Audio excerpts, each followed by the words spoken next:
Good morning students. बेटा आज हम चैप्टर फर्स्ट पढ़ेंगे। देखिए बेटा, मैंने चैप्टर थर्ड और फोर्थ आपको पहले पढ़ाया था ताकि आप ये पता लगा सके कि अकाउंटेंसी में बेसिकली आपको करना क्या होता है। और उन चैप्टर्स को पढ़ने के बाद अब आपको इस थ्योरी पार्ट ज़्यादा जल्दी समझ में आएगा। तो हम पढ़ेंगे फर्स्ट चैप्टर, लेखांकन एक परिचय। लेखांकन क्या होता है? देखिए बेटा, सिंपल सी बात मैं ये बोलूँ कि हिसाब किताब रखना,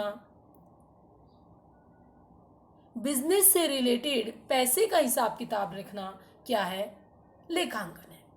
अब सिंपल सा एक क्लियर वाली बात बोलूं कि एक इंसान की याद रखने की जो क्षमता होती है वो क्या होती है? सीमित होती है।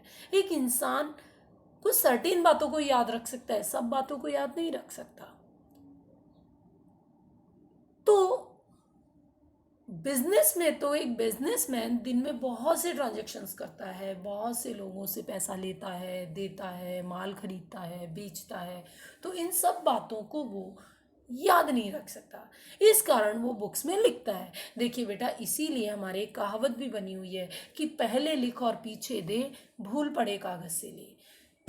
अकाउंट्स का एक सीधा सा रूल है कि किसी से भी ट्रांजैक्शन करो उसे सबसे पहले रिकॉर्ड करो, उसे लिख के रखो, ताकि फ्यूचर में अगर भूल भी जाओ तो वो उस रिकॉर्ड से आपको ये बातें याद रहे कि आपके कौन कौन से ट्रांजैक्शंस हुए थे। इसलिए हम अकाउंट्स मेंटेन करते हैं। एक बिजनेसमैन अपने अकाउंटेंसी की बुक्स को क्या करता है? मेंटेन करता है। तो देखिए, इसमें हमारा सबसे पहला पॉइंट आता है लेखांकन का अर्थ, कि लेखांकन का क्या अर्थ है। तो लेखांकन से आशय व्यवसाय के वित्तीय लेन देनों को पहचानना, लिखना, उनका वर्गीकरण करना, संक्षिप्तीकरण करना और फिर उपयोगकर्ताओं को सूचनाएं उपलब्ध कराना है।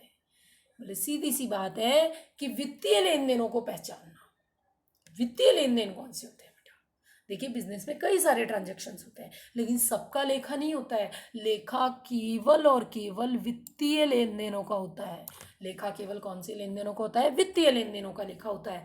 तो जो भी ट्रांजैक्शंस होते हैं उनमें सबसे पहले ये पहचाना जाता है कि वो वित्तीय है या नहीं है। अगर वित्तीय है तो उन्हें पहचाना जाता है, फिर उन्हें अकाउंट्स की बुक उन्हें लिखा जाता है, फिर उन्हें क्लासीफाई किया जाता है अलग अलग अकाउंट्स में। साल के लास्ट में संक्षिप्तीकरण करना यानी प्रॉफिट और लॉस पता लगाया जाता है, और फिर उपयोगकर्ताओं को क्या दी जाती है? सूचनाएं उपलब्ध कराई जाती है। तो ये आपका लेखांकन का अर्थ है। फिर इसमें कुछ मेन मेन वर्ड्स है जिन्हें हम समझेंगे। सबसे पहले है वित्तीय लेखांकन। बेटा, वित्तीय लेखांकन क्या है? बोले वित्तीय लेखांकन से आशय ऐसे लेन देनों से है जिन्हें हम मुद्रा में मापा जा सके।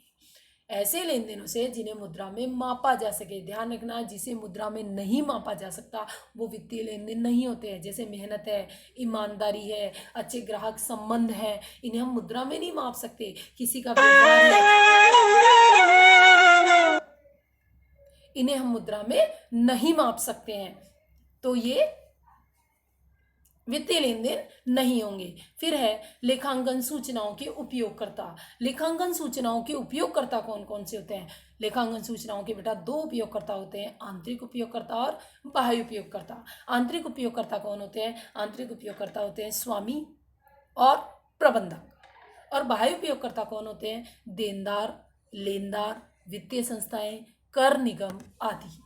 ठीक है। उसके बाद आते हैं लेखांकन सूचनाओं के आवश्यक गुण। बेटा, एक बिजनेसमैन के द्वारा जो अकाउंट्स की बुक्स रखी जाती हैं उन बुक्स में क्या क्या गुण होने चाहिए? तो देखिए, सबसे पहले लेखा विश्वसनीयता।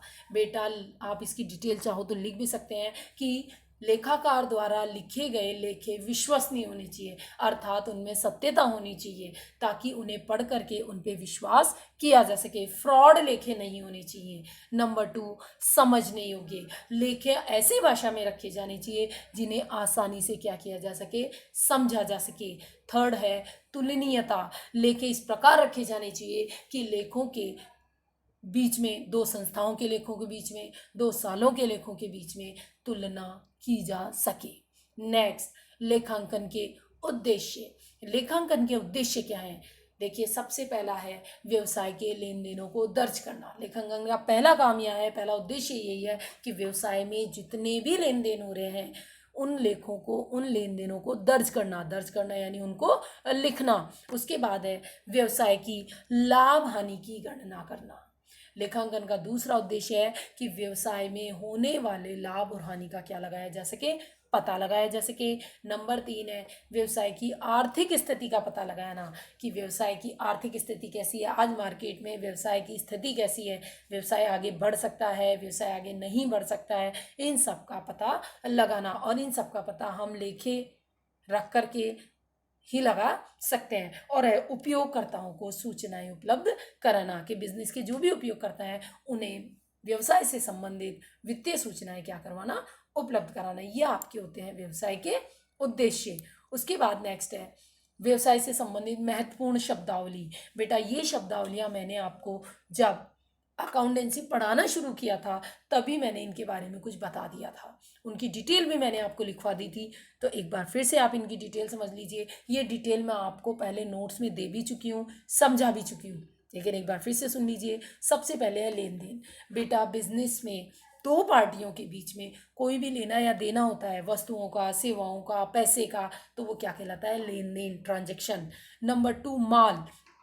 माल क्या होता है, एक बिजनेसमैन जिस चीज में डील करता है वो क्या कहलाती है, माल। यानी एक व्यापारी जिस वस्तु का व्यवसाय करता है वह वस्तु क्या कहलाती है, माल।